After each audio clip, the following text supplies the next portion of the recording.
Hey everyone, what is going on? Welcome back to the channel. My name is Brian. Today is my favorite day all year long. We are taking a look at the brand new 135th anniversary Four Roses small batch limited edition. As you all know, if you follow the channel, I'm a huge Four Roses fan. So let's do a quick breakdown real quick about what this blend is like compared to some of the past blends. You can follow along with the specs as we have over here, as we talk about recipes and proof and age breakdown. Stop what you're doing right now, jump down below, give me a thumbs up, subscribe to the channel if you haven't, help me continue to grow the channel here in 2023. This comes at 108 proof, and it is a blend of 12-year up to 25-year-old whiskey. 40% of a 14-year OESK, 35% of a 12-year OESV, 20% of a 16-year OESV, and 5% of a 25-year OBSV. I will make a point to mention this is the last time we've seen these three recipes together since 2019, which was So will this blend be similar to that? Let's find out. Now, before we go any further, let's talk about some of the past couple of years and what my thoughts have been on them. I thought the 2022 was enjoyable. It had up to 20-year whiskey in there. This was also OESK, OESV, OBSV, but it had some OESF in there. 2021 was an interesting year on my palate specifically, and I think it was because it had the addition of OBSQ. This one only went up to 16 years old and also had OESV, OESK, and OBSV. Are we sensing a theme here? The 2020 went up to 19 years old. After some time aired out in the bottle, I really liked this one, even though it was kind of a different profile for me. Everybody say it with me: OESV, OESK, OBSV, and some OBSK. Let's go back again to the 2019, which included up to 21-year product. Drinking game, OESV, OESK, and OBSV. So this is the lowest proof that we've seen in several years. It's only a proof down from last year. So let's go ahead and see how it tastes. The fun thing about this specific year, we actually have all of the batched components to it that we can taste through and see how they go into the total blend. Thanks, Bourbon Pursuit. Let's go ahead and dive in to this year's 135th anniversary small batch Four Roses. Holy shit, that smells incredible. The nose is amazing and incredibly rich, especially given it's 108 proof. I highly recommend you let it sit open a little bit. I think that it definitely continues to evolve and let more flavors come through the longer you let it sit. Beautiful leather and oak. I mean, these are the dominant flavor notes on this nose. Kind of a damp oak, warming. It's nuanced, it's kind of complex there. Dried tobacco, rich maple, custard. Way back when I tried the 2018, one of the notes I had mentioned was glazed donut sweetness, and it kind of carries on through with a lot of Four Roses products that I try.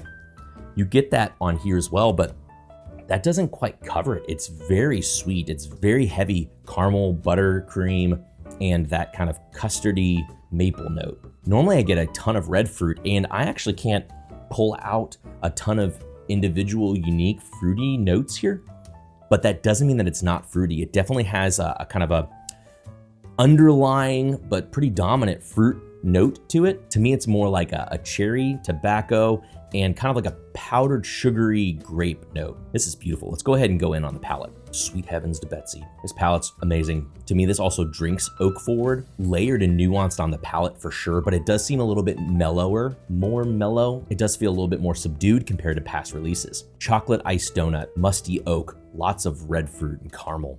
I know I haven't said a whole lot of notes for this one, but believe me, it is layered, it's complex.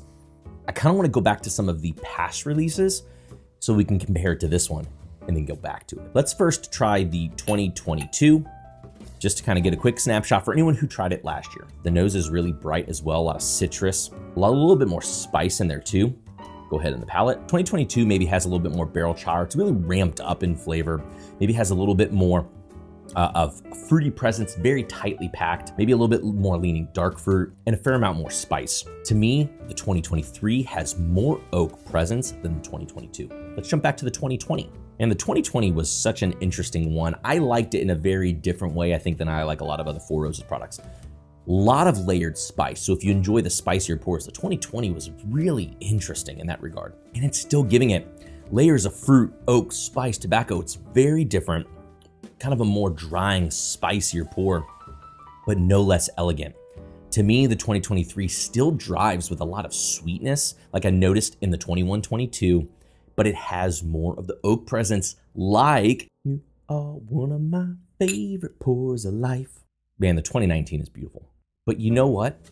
As I've had it sit open, I think I like the 23's nose better. There's no denying that the 2019 has a lot more of this musty oak salted caramel. I had mentioned that it kind of has more of a dusty vibe to it, and that is still true, painted in the picture of Four Roses. Still spice forward, still lots of red fruit. It's just easy drinking. It's relaxed. It has so much to offer and really rich, but also not sacrificing spice. Let's give the 2023 another go. That nose is something. I really hope I find a bottle of this because this is beautiful. I think I might need some time with it to really find out, does it open up, does it go more complex, or does it go more kind of balanced and flatten out a little bit? Some Four Roses products have gone one way and some have gone the other. Right now, I might say that this has more of what I like even than 2019. You'd have to like sweetness though. I'm not saying it's sweet forward, but it definitely has a little bit more of the sweetness, I feel like, than the spice. The spice is complex, it's layered in the glass, it's definitely present, but sweeter notes and oak notes are definitely the forefront here. I'm gonna say something pretty controversial here. I love the 2019. I think it's got this real musty, kind of dusty-like characteristic to it that the more you sip it too, it's just amazing, very complex. I love the layers that the 2023 brings. It's got a bit of this kind of orange essence on it, but not very much. It's got this kind of peachy, nectary sweetness in there too, along with that honey, along with the caramels. And I love that as well. Combined with the oak, this might be the closest flavor profile to Ao Young that I've had. I think Ao Young maybe has a little bit more drier oak to it, but the oak reminds me of the oak placement in Ao Young.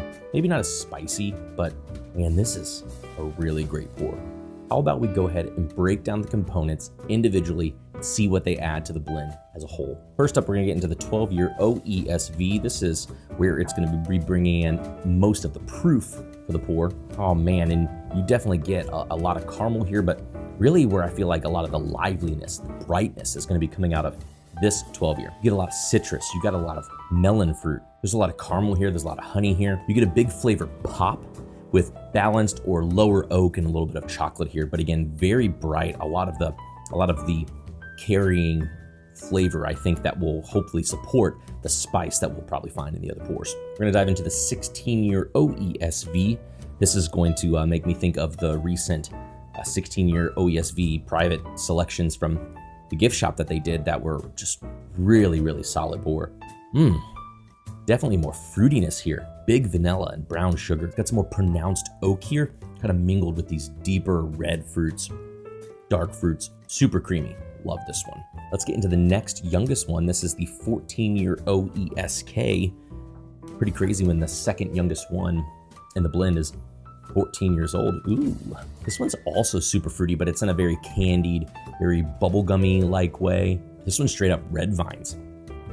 You know, like the cherry rope candy. So it brings in some slight medicinal qualities, kind of like we noticed in the OBSQ that was added to the 2021, but not as medicinal, not as herbal. A little bit herbal in here, but a lot of spice and just kind of some funky fruitiness. Good layering here, some nice oak here. I think maybe the tobacco notes that I'm pulling out are probably coming mostly from this one here, at least so far. Some pleasing spice as well, but for my palate, a little dry and lacking on its own. Now the highlight to try on its own, but the smallest percentage in the blend is the 25-year OBSV. Now this is gonna make me probably think about the opening of the new visitor center where they did the boxes of the 20-year OBSVs. Very good run. Tried lots of barrels from that.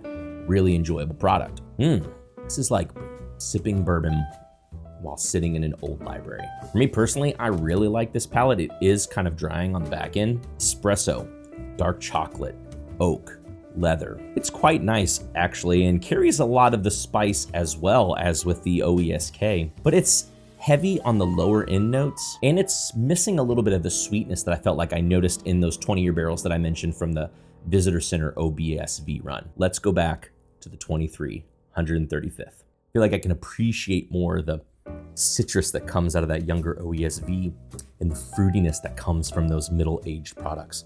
So creamy, so balanced. This is, if nothing else is gathered from this video, this is a beautifully crafted blend. This is beautiful. This is lovely. That is the 135th anniversary 2023 small batch limited edition from Four Roses. Probably my favorite that I've had since 2019, if not my favorite. Again, only time will tell. If you've had a chance to try this, or if you get a chance to try this and you watch this video, jump down below, give me a thumbs up, subscribe to the channel, and let me know what you think about it. I'd love to hear what you guys think about this compared to other LEs. If you haven't tried this one, what are some of the LEs that you have tried, or what have been some of your favorites that you've been able to try?